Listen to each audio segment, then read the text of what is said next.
Hey Star Wars fans, I'm Mike and you're watching Force Within TV, and today we're talking about the X-Wing miniatures game and which faction is the right faction for you when getting started. So first of all, I think you need to think of theme. Who was your favorite character? If you're a Luke Skywalker or a Han Solo guy, then definitely consider signing up for the Rebellion or purchasing some Rebel ships. Just starting with what you love. If you love Han Solo in The Force Awakens, then go out and get that, Heroes of the Resistance box set. If you're an Imperial, right, then, if you're a fan of Vader, Sidious, whoever it might be, then make sure you go out and you actually say you purchase Imperials. Likewise, if your favorite characters are Boba Fett or Bossk or Dengar, right, then those ships are available. Go out and purchase them. Think, is theme most important to you?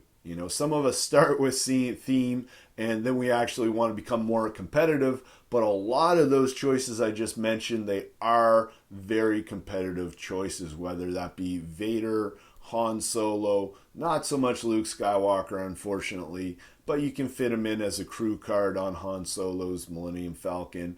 Boba Fett, not so much, but Bossk, Dengar, those can be used to great effect as well. So another thing I think, other than theme aside, you want to think about playstyle. For me, this is actually the most important.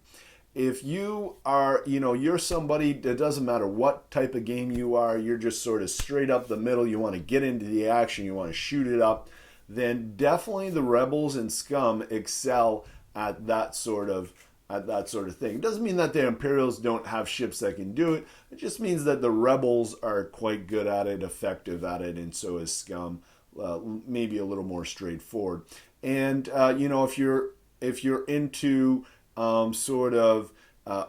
maneuvering, really thinking, you really like to think through the strategy and tactics of a game, outthink your opponent, then definitely consider the Imperials. They have very maneuverable ships, right? So, Rebel and Scum, if you're sort of a straight up the middle person, and Imperials, if you are someone who likes to outthink your opponent. If you want to mix those two things together now, theme and playstyle, you can really make the Rebellion, a Rebel list that can sort of outflank or outthink your opponent.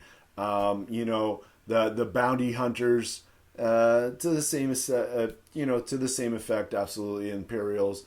Or Imperials can go straight up the guts. It's just they're a little more prone, it's a little easier for the Rebels to sort of attack straight on, or the Scum and Villainy, and it's easier to make a competitive list with the Imperials that you're going to sort of be outmaneuvering your opponent. Okay, guys, so, why don't you check out my video on the cheapest way to get started with Rebels? That's really where I'm suggesting you get started. I'll have it linked up here. It's called the Finray Poe setup, so check that out. And I really hope this video helps you pick your faction. Think theme or playstyle or a combination of the both. Thank you so much for watching, and may the Force be with you always. Please consider subscribing, checking out my Jedi Train Like a Jedi series. Maybe check out a recent video. Or down in the video description, you will find several links to my website, including a table of contents of all the Train Like a Jedi series.